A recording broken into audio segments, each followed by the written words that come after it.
Hello and welcome to this week's Habita Dialogues. And I have a wonderful guest with me, Torian Richardson. We Thank actually met here on LinkedIn. And I think, Torian, you had engaged with one of my posts on OXLABS. And when I saw your incredible career in tech and the fact that you were a carer, I thought I have to talk to you.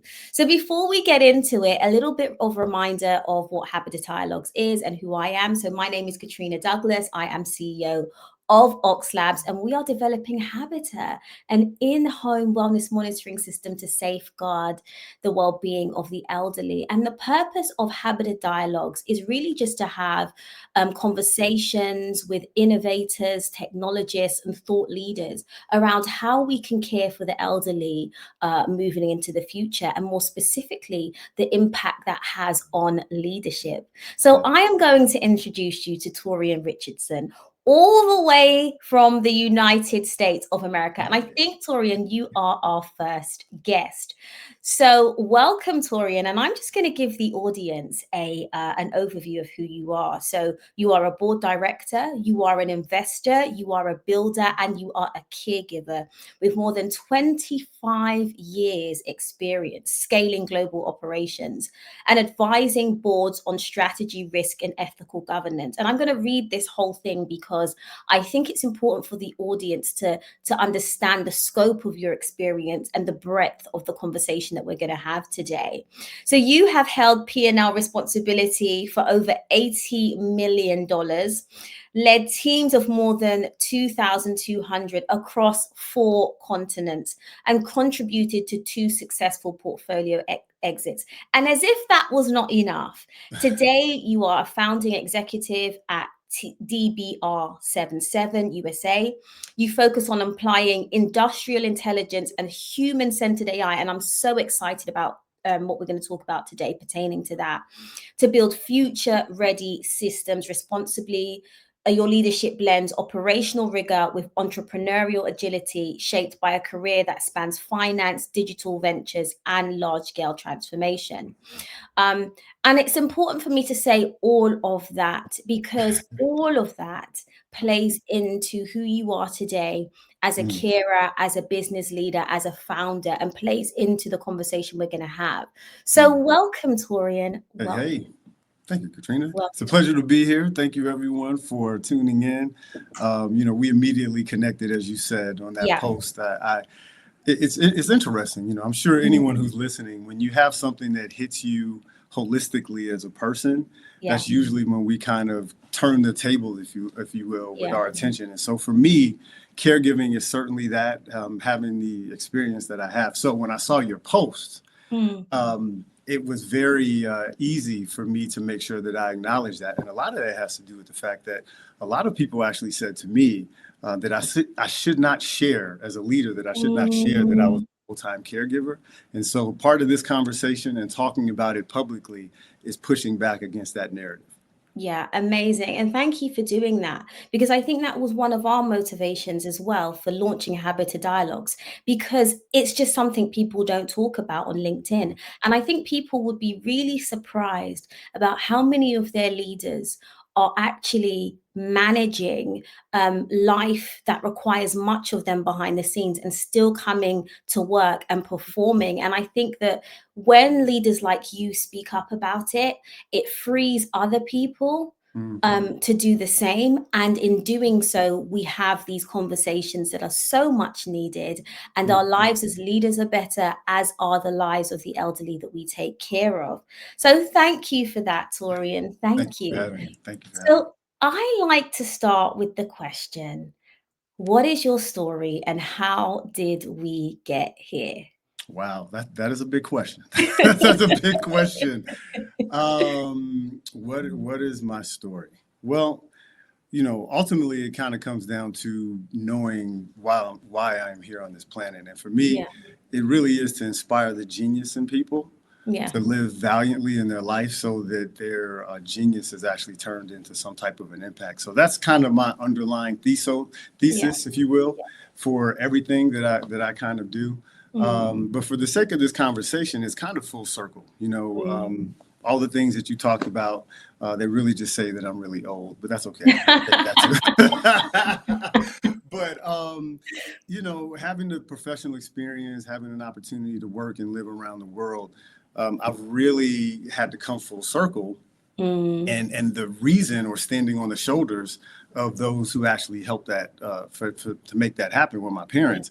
And so coming back to be first with my mother in 2018 to help her out in her caregiving journey, and then my father in March of 2021 when he had a stroke. It was a full circle moment, and it's interesting because it's one of those moments where all of us will face in some way, shape, or form. 100%. And the thing that stood out to me, and that one of the things that I've distilled from this, is that for anyone who is listening to us right now, that the caregiver is actually the first leader that all of us ever meet. Whether it's the midwife, whether it's the nurse, or whoever is helping, that's a part of that process, is a caregiver. So the first leader that all of us ever meet is actually a caregiver. Yeah, that's such a beautiful point, because a lot of us don't think like that. I think we've become programmed to think about leadership in the context of this professional sphere, but it starts so much earlier than that. So I think that's such an important point. So can I ask, Torian, so how does caring for loved ones prepare leaders to navigate high pressure, high stakes environments? Well, that's a great question, and it's a good question because, one, we're talking about this in a professional forum. I'm one of these people who believe that a universal truth is we are who we are no matter where we are. So I've never separated myself from my professional work. Obviously, I've been a journalist and I've done many different things in different sectors, but who I am and the attributes have always been there. I love that. I think that if you're looking at it from a shareholder standpoint, CEO, board, the ability to be able to prioritize quickly, prioritize with minimal resources, if you will. And then just, you think about from a governance standpoint, really having to make tough decisions that have very blurry lines, right? It's not always part of a P&L or part of a financial decision or product development. This has to do with a lot of different areas. And so you have to take in a lot of different information and make a call. And I think that's what great boards do. Yeah, 100%. And I think it's good that you say that, because so many times in employment, when people are selecting leaders or assigning managerial responsibility, sometimes whether it's you're a mother or whether you're a carer of the elderly, it's viewed as if it takes away from your leadership ability or capacity. But what I'm hearing here is that it enhances it, that dual role of having to care, because you have no choice but to be able to prioritize, but to be able to manage your responsibilities, which are vital to manage in high stakes environments. So I love that point. And so I guess there's an emotional side, very much an emotional side of caring. And you have to be astute at managing your emotions and that emotional intelligence piece as well. So can you talk to us about how does the emotional labor of caregiving shape resilience and emotional intelligence? Because those skills are vital in leadership. Absolutely. I mean, there are two things that for me, I think that I had to acknowledge, learn, and still trying to master. I mean, the first one is agency. And agency to me it's a universal. I call it the agency continuum, but it's really kind of understanding that, hey, I'm here, I'm present, I'm in this moment. One, I have to accept the situation and really try to understand things where they are. And then two, going back to, I can't remember the name of the prayer, but then two, saying, okay, what are the elements that I can actually control? And then how do I take action and make sure that I execute? And so it goes back to our first conversation around being able to make decisions quickly, pivoting, reprioritizing, executing, and then holistically considering the whole ecosystem. The second part of that, the agency piece, that I would say is really important, is being able to say, well, not only am I thinking about the person that I'm caring for, but what I had to learn was how do I make sure that I'm caring for myself, Yeah. right? Yeah. And so in doing this, I was working global director at a very Wow. large firm that is, Yeah. driving a lot of things right Yeah. now. Yeah. Great place, right? Lots of Yeah. support there. And one of the leaders that I had there, what she would always say to me is make sure that you are getting what you need, because you can't show up anywhere Yeah. unless you're taking that time to recover and do the things that you need. Yeah. So I always appreciated that support. Yeah. Yeah. And I'm hearing that actually that requires some vulnerability in admitting that you have needs to yourself, Yes. some vulnerability in admitting to leaders that actually you have some needs as well. So maybe your team. So let's speak to that, because let's speak to that generally. But I also want to speak to that from the perspective of you being a male leader Yes. and Yes. a Black male leader. So let's take those in turn if we can. That's an interesting point of view. We didn't talk about that one, so you're throwing me a curveball, but it's good though. It's good because I thought about that actually. I thought about that Yeah. earlier this morning, and I said, I did run into gender bias, right? Yeah.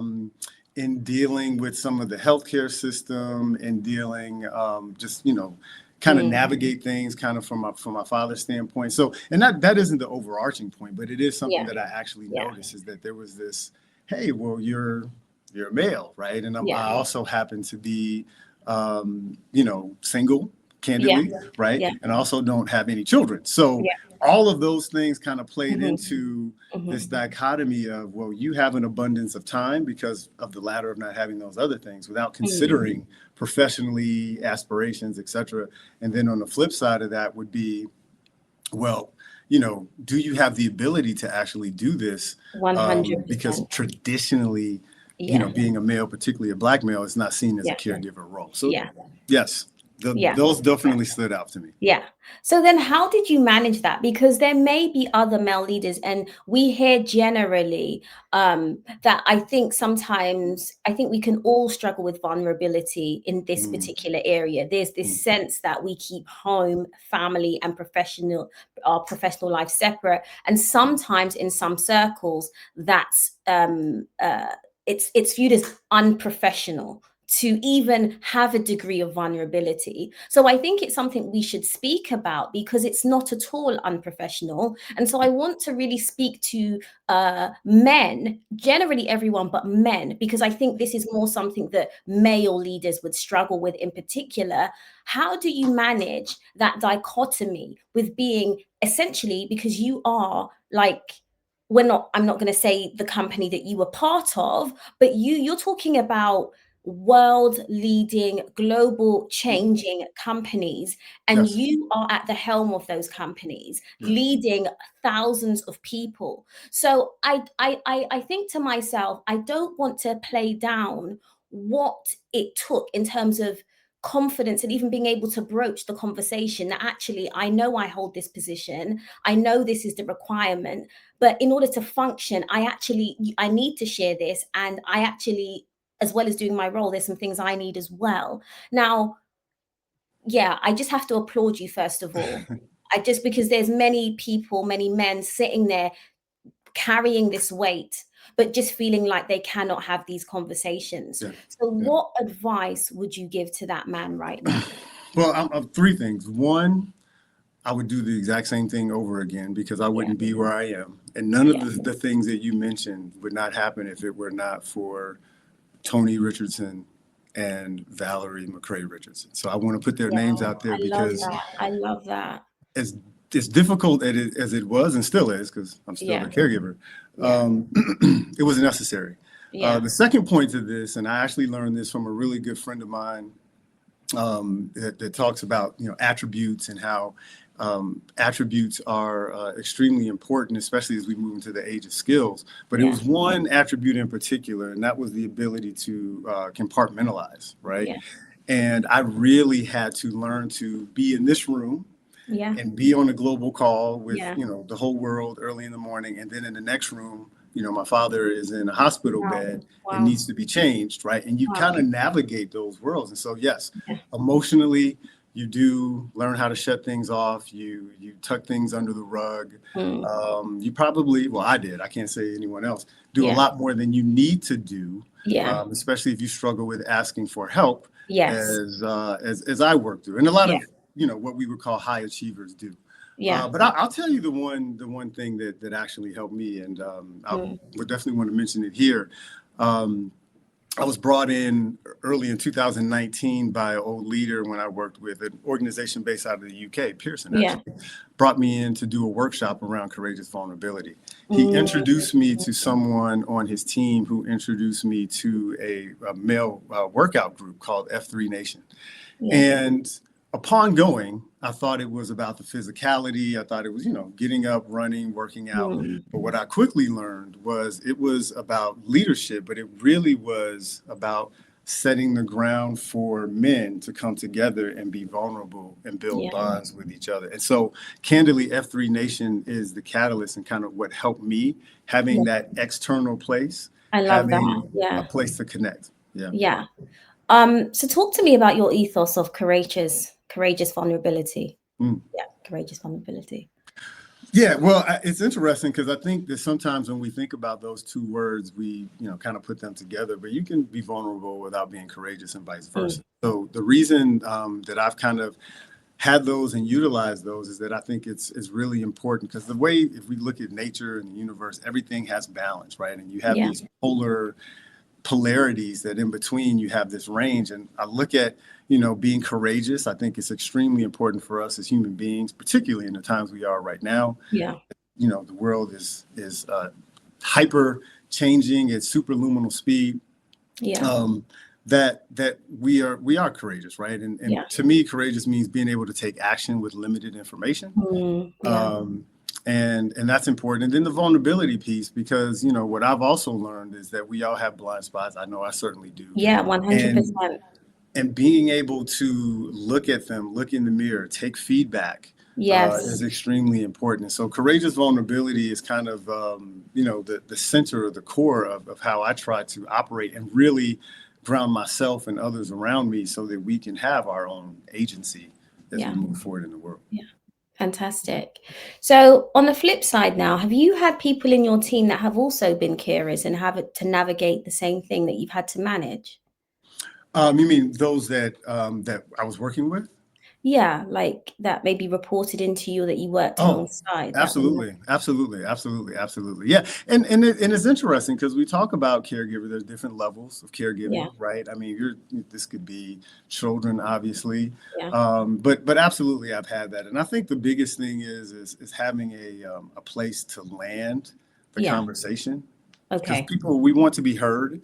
Yeah. And I know for me, it was difficult to get a lot of that out because behind the scenes, there was a lot that was actually happening. So that's what I try to do. Create an environment where, hey, listen, you are supported and you are supported by me, by the team, and by the organization. That's really important. Yeah. And then two is creating the environment for resources, whatever that resource may be. I learned so much about our system, our medical system, the VA system in the United States. So, offering resources is helpful as well. Yeah. Perfect. I love that. So let's move into technology and humanity in elder care because we're both in the tech space, both passionate about caring for loved ones, the elderly in particular, and also passionate about tech. And at Habita, both those worlds collide. And similarly for you, Torian. And so we've spoken about kind of the emotional aspects of caring and how that plays into leadership. But let's talk about technology. Yes, So let's do it. first, can you talk to me about your journey in tech and where you are in terms of your focus on technology, AI? Well, AI is obviously the hot one, but let's speak about your journey from that perspective. Yeah. Oh, for sure. So, that actually started maybe about 20 years ago. I worked for, I think I said Pearson. Yeah. In working in technology sales, and then I worked in Africa, where I was the business solutions director there. So Yeah. this is where we were starting to build some of the technical, early stage mobile technical products for Yeah. learning with Pearson. Mm-hmm. Was able to do some of that, and then I matriculated to China, where Okay. I lived in Beijing for actually Wow. 5 years, Yeah. and then did a master's program at Tsinghua University. So shout out to everybody at Tsinghua University in Beijing.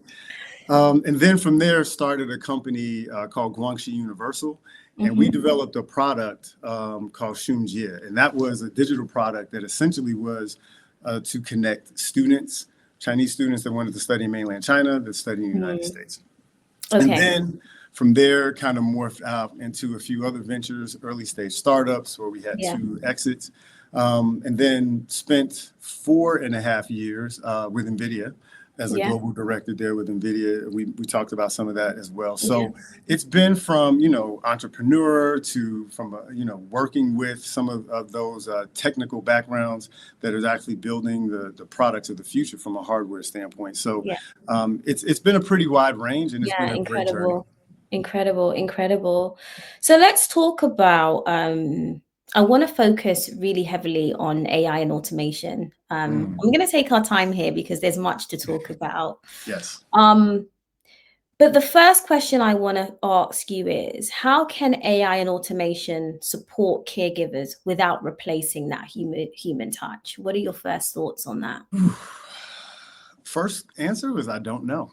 Okay, good. Yeah. And I'll be honest. I mean, because we are in a time right now that is unprecedented. I think it's an amazing time to be alive, Yeah, to it be is. around, to have It these is. conversations. I mean, what we're moving toward at an exponential, call it superluminal speed is amazing. Yeah. So have the agency to be a part of it instead of it Yeah, having 100%. is the larger message for everyone Yeah, else. 100%. I think the way to actually do that is, so I'm gonna use my own personal journey. So Yeah. caregiving for my mom, full time, and then my father. So give you a little bit of context. My father had a please. stroke in March of 2021. I was about 4 months into this global position. Wow. So that was a heavy lift. This was the middle of COVID. And I was also the caregiver for my mother. So there were a lot of different factors that were happening all at once. And I laugh about it now, but trust me, I was crying. Yeah, I can imagine. And so, kind of compressing all those things. The point is that there were so many task-driven things that I had to do, scheduling appointments, checking in with the county as opposed to the VA, coordinating doctors and having one central source of truth for health and data information. And I'm thinking out loud because anyone who is ambitious or has entrepreneurial mindsets can think of so many different businesses around this, because as you and I have spoken about, this is an international challenge and there are opportunities 100%. there. Yeah, 100%. No, that is such a good point. That idea of centralizing everything that you need to know in one portal. It's amazing that in 2025, the information is so fragmented across agencies, not even just across agencies, across the same departments sometimes. So it could be like, I can imagine, like for one person, it's a job in itself, much less 2. And so, that's a great area where we need to be using AI and automation. So where should intelligent systems step in and where should they step back? Well, I think intelligent systems, as far as utilizing like synthetic data to kind of think through situations, being able to take health diagnosis and prescriptions and be suggestive to the situation. So I think there's a lot of room, and that's just from an AI software standpoint where we see that growing exponentially. What's really happening right now is the hardware side. And I don't mean from the infrastructure. I'm talking about robotics, very soon into humanoids that have the ability to plug in, if you will, locally or broadly, and do a lot of the task-driven work around that. That, I think, is where there is, and this will happen much faster because, again, as we've spoken about, there's a lot of opportunity and there isn't a lot of conversation around what's happening. Because what's really happening is that tools are moving faster than human trust. Yeah. That's what's really. Wow. Yeah. Yeah. Yeah. That is true. Oh gosh, there's so much there. There's so much there. But let's start with okay, let's start with the point that you made in our pre-chat where I was saying it's important that technology works with humans and doesn't replace that human touch. And Yes. you made such an important point in that some humans may prefer in some ways to interact with a seamless system because that system may understand them better than a human. And I had never thought about that. Yes. So can we speak to that? And let's speak about those scenarios in which actually you could have a piece of hardware or AI driven robotics that actually understands that elderly person better, and therefore in some instances can even understand them better than a human. And I know we don't like to speak about this, but let's speak about it. Yeah. Yes, and in many ways, we're already here. If you wear a Yeah. Garmin, if you use your iPhone app to work out, if you're using anything from Strava, anything that is collecting data from your biosphere could be a part of that. So I do think there's an opportunity, one, from a generational standpoint and the native standpoint to say, hey, there's adaptive learning, there are AI driven ways in which we can comprehensively not only collect data, but actually contextualize it to be suggestive. That's one piece. But I also think that the further we move along the line, that we will see actual humanoids very soon, that the general population is open to actually interacting with. Now, the important part of that, and taking it back to my personal story, is because I was trying to do so much and pretty much be everything for everybody, it was almost impossible to sit down and be a caring, empathetic son. And that was where I needed to take recovery and a break from myself, just to sit down and let's just watch we're Bears fans, right? Let's watch the Chicago Bears game and I not be thinking about having to take your blood pressure and what was the last time that you ate something that spiked your blood sugar, et cetera, et cetera. So that's where I think the intersection will happen soon. Yeah. So that leads us on to the trust element, because the technology is pretty much there to do it. But trust is not at the same place, especially in the area of healthcare and well-being. Like that level of trust isn't there. So let's speak about that disconnect and how do we overcome that? Because the technology is there to facilitate some of the issues that you spoke about, like but actually we don't trust it enough. There's like a public acceptance, like there's a friction here. So where do we go from here? Well, there's a lot of marketing and there's a lot of vested interest in that marketing and kind of pulling things forward. And I do think that we should continue to do so at superluminal speed, and at the exact same time understand that the direction that we are headed, that we have to make sure that we're doing it in a way that isn't going to be detrimental to us. And when I say us, I mean just humans, right? And so the medium in between those two and being able to see them is going to be really important. I think that there's a lot of distractions, candidly, right now, for lack of a better word, to say there are things that are actually happening, but the real shift at least in the powered world, is happening around the technology that we're speaking to, and what are the implications for our local economy, our family, our local community? What does that mean? Where's our agency in this? Going back to that, the agency continuum. Yeah. So bear with me one second. Yep. Okay. It's quieted down on my end. I don't think they realized I was on a call. Okay. So yeah, I think there's a lot of need for education, and that's why I think conversations like this are super important to have those conversations. And I think the peace of mind will also come when people hear from leaders like ourselves who are building technology companies who have some of this capability. For example, Habita will have some of those insights that actual maybe humans may miss. And that's one of the benefits of it. It's monitoring the routines and then updating your caregivers and loved ones for things that you may not necessarily notice, but because of the level of data and understanding, it's able to give you that. So I think what's going to help people is to actually, for leaders like us, not to hide, but to come to the forefront, have these conversations, answer the hard questions, and demonstrate that actually we have a moral compass as well, because some of the fears are real, they're not fabricated. For sure. For sure. So let's talk about some of those things, maybe some of the fears that you've come across. Let's begin to make a differentiation between what fears have a basis and which ones don't, and what can we do to kind of overcome those. Sorry, I'm asking you really loaded questions. Okay. That's all right. So let me make sure that I'm answering the right question. So your question is, what am I hearing in regards to technology, AI, direction toward humanoids, and some of those fears? Yeah, and some of those fears in relation to that, and which ones should we be concerned about, and which ones are more, I guess, not unfounded, but things that people shouldn't necessarily worry about. Well, my stance is we are in uncharted waters in human history.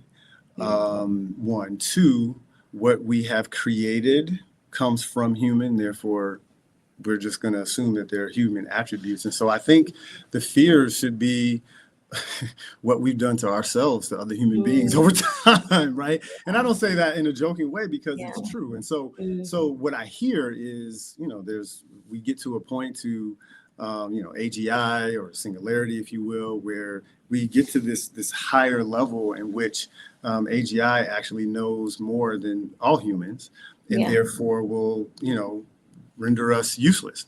Maybe. I am pro abundance. I'm a part of the abundance camp. I'm pro human. I think this is going to give us an opportunity to expand. This is what Guangxi Universal is all about, that I started in 2010. Universal Human Connection is a direct translation of it.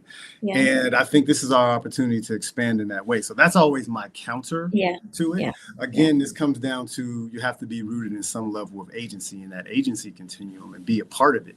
Another thing, probably a little bit more tangible, is the workforce of the future, or AI is going to take my job. Maybe some jobs for sure, right? Other jobs will be created. Other jobs will be augmented. I would say that it's a fluid ecosystem, the way it always has been. And I think that this is our chance to double down in our human agency and say, okay, how do we actually pivot? How do we start to learn new things? And I'm not saying that there won't be trade-offs on both ends, because there always will be, but the only constant that we know in life is change. Right? The difference right now is the velocity of change. That's what we're feeling. So that's great. And before we move on, can you just define what you mean by AGI? What's that? Could you define AGI? You mentioned artificial general intelligence. So this is when there's this, and my lack of a super technical background, but when all of the intelligence kind of comes together and is synthesized into one, and it's smarter than all us as human beings. Right. Thanks, Torian. So how would you describe the difference between a human-centered experience and an augmented one? Well, I think just in the definition, human-centered would mean that the node in the middle would be human, right? And from a 360 standpoint, it would be in a way in which human beings are controlling or leveraging, for lack of a better term, whatever the functionality and interface happens to be. And I think, I'll go back to that term agency, and that even means individually, right? This means from a data standpoint, who owns, individual data. This is where I think human-centered actually comes from. And if we take it back to the nature of our conversation, this is where I think we will also see governance, board governance, pivot, right? Fiduciary responsibility as the main responsibility of the CEO will likely pivot as well, because we are expanding. And I think this is an opportunity for us to reevaluate how we look at that and how we look at it. Interesting. So going back to leadership, and you mentioned the board, can you speak to us a bit more about how you see that board landscape and the dissemination of decision making? Like, how will that traditional model of leadership change? How do you think it is changing? Well, I think from a governance standpoint, the ability to make decisions with limited information would be one way to describe it. But now we'll have comprehensive information, right? Yeah. And so it ultimately kind of comes down to, AGI, if you will, may do the task, but the question comes down to who takes responsibility. That is the question. Do we have the ability in what we're building as humans? And if so, ultimately, are we going to be responsible for the decisions that are had where we're augmenting AGI to go along with it? So that could be one pathway that we actually move toward. But again, we are in uncharted waters. So I think there's an opportunity for us to make that decision right now. This conversation is part of influencing the direction that we go 100%. From a humanity standpoint. 100%. And so that question of governance is interesting, because we know there is limited legislation around AI and governance around it, because we don't know where it's going. So do you have any thoughts on that? On do you think there's a need for kind of legal guidelines, and where do you think, like, for example, in the UK, we have like data protection and yes, things like that. But I know with AI, we're further behind. Like, the technology is moving so far. Do you have any thoughts on the need for regulation? Because surely those questions around governance need to be answered before we get there. Yes, for sure. So I'm familiar. I mean, had a team in EMEA, so GDPR, familiar with that and kind of what that means.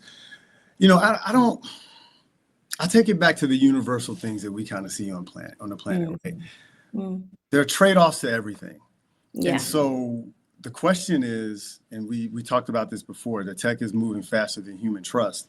There's a trade-off to that happening and us staying where we are from a legal standpoint. If we stay where we are, right, have we thought through the good, the bad, or the blind spots between that? And if we move, have we thought through that? And I think a lot of it comes down to dialogue. Yes, we have to make a decision, but I think the wrong decision is to do nothing or to let anything go. And so I think we're seeing both of the polar opposite instead of what we should do, which is usually where the truth lies, is how do we work somewhere in the middle? But again, we're applying human attributes in this race, if you will, and we're basing it on, I think in some places anyway, without being too specific, nation states, as opposed to if we really reach this as scientifically predicted, the artificial lines that we have on planet Earth won't matter anyway. That's very true. And I think a big part of it is being transparent, like that people, so you're informing people. I think that when people see the benefits that having this data and the difference it can make to their lives in actually real and tangible terms, like you said, it's a trade-off, but many of us in many settings will view that trade-off as worthwhile.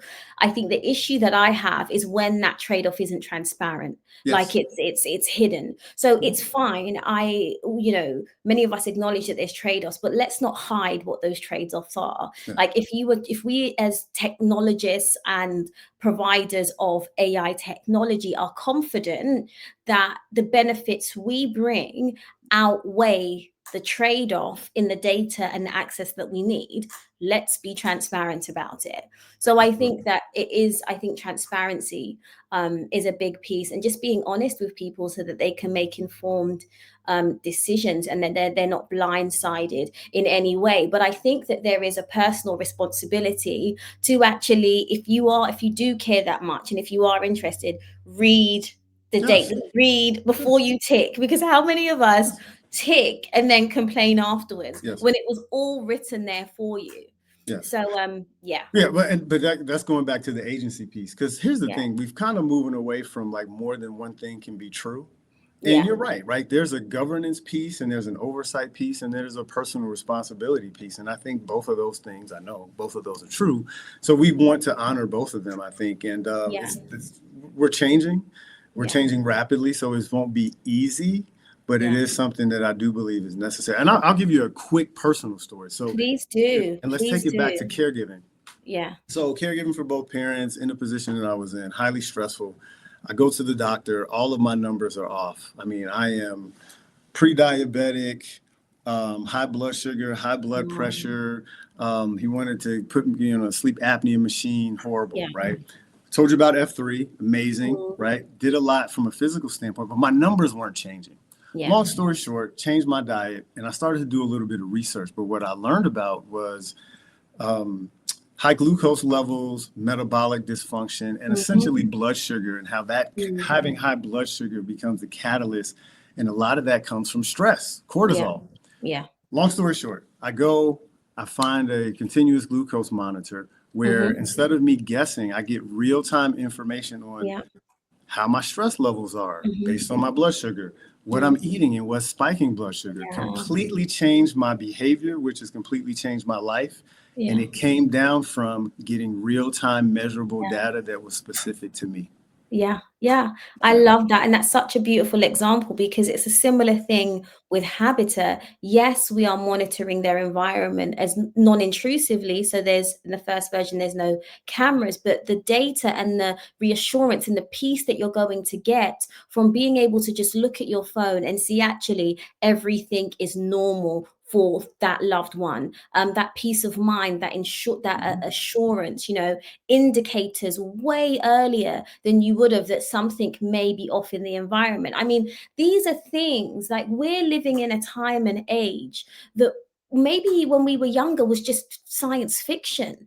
And the things that we can do, the improvements, the quality of life, it can even lead, we believe, like even Habita will lead to people living longer, independently, for longer in their homes. So when you look at things like having your parents for years longer, healthily and independent, versus having to, sign off, give access to be able to monitor that environment, the trade-off is, it's more than worthwhile. And so we're living in amazing time. I just think I did a post earlier this week, and I said we must be some pretty special humans to be alive and be leaders and stewards in such a time as this. True. Listen, it's I'm so excited. Wonderful time to be alive. I wake up like high school, right? I mean, it's like, wow, because if you look at things and the speed of change, but a lot of that comes down to, when you were speaking to it, it comes down to change management. This is a mindset shift, right? So Sonal Neely talks about this at Harvard Business School, right? With the digital mindset, it really is shifting our brain. And so if you are of a certain background or you have certain experiences, it's going to be a little bit more challenging, I think. Yeah. But it's happening. I mean, we are moving from, into electricity at hyperspeed, if you will, globally, what power is. So, but this also has trade-offs as well. So we don't want to be, I'm always going to lean toward abundance, but I never want to be ignorant to all of the other things that are happening. 100%. 100%, because we have a responsibility. We have a responsibility to those that we serve. We have a responsibility to those at large, because those of us that are building technology in this time and for the future that we're moving into, the implications of our decisions will be far-reaching. Absolutely. And so that comes with a degree of responsibility that we absolutely have to take seriously. Agreed. So yeah, no, I think there's so much there, Torian.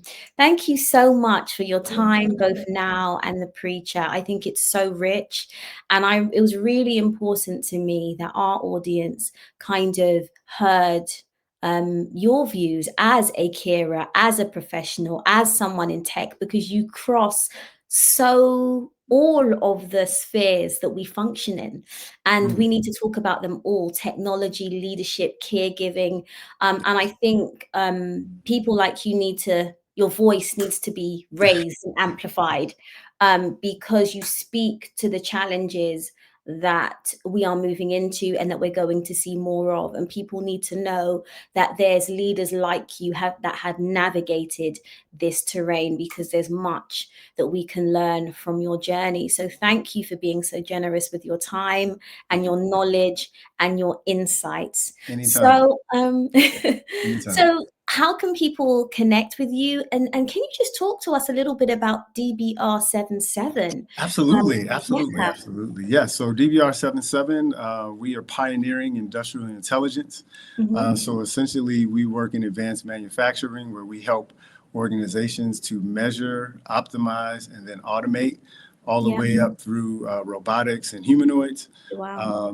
Wonderful founder and my classmate from HBS, Piotr. Company's been around for about 8 years, and I'm the CEO here in the United States. Amazing. We're expanding in Saudi Arabia as well as Japan as well. And essentially, that's what we do. We help factory floors to measure and automate. And it's been a wonderful ride, because one of the things that I'm learning, like here in the United States, is that, the majority of our manufacturing is small and medium-sized manufacturers, and they have a open appetite toward the conversation around how can they optimize, how can they be better and do better. So exciting times. Looking forward to growing all the way up into humanoids, which are right around the corner. Yep, they are. They really are. Yeah, that's amazing. That's amazing, Torian. So thank you for that. And on in terms of Habita, we have recently opened up reservations. So we're only taking 100 of them. So if you want to be one of those first 100 trialists, and it's not actually 100 anymore because we have had some reservations, we really want to build Habita to be a solution that caregivers, our elderly loved ones, the best solution, the best AI-driven care tech solution out there.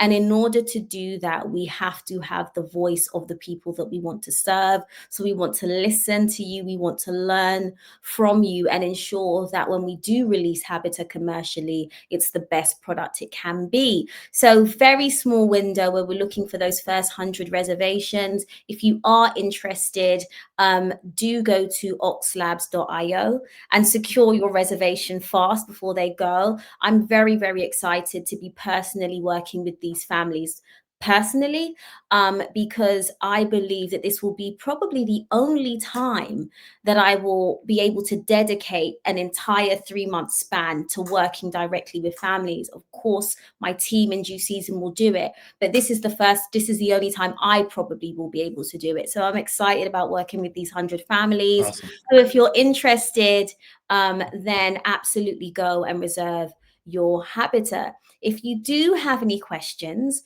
drop them in the comments, whether you're watching live or come back to the replay. We will come back. I will come back and check the comments. And if there's any for Torian, I will send them his way. But as ever, thank you for watching live. If you're watching the replay, thank you for watching. Really appreciate and value your time. And yes, follow the journey of both OXLABS and DBR77. Yes, thank you so much, Katrina. Yeah, you are welcome, Torian, and we will speak soon. Bye, everyone.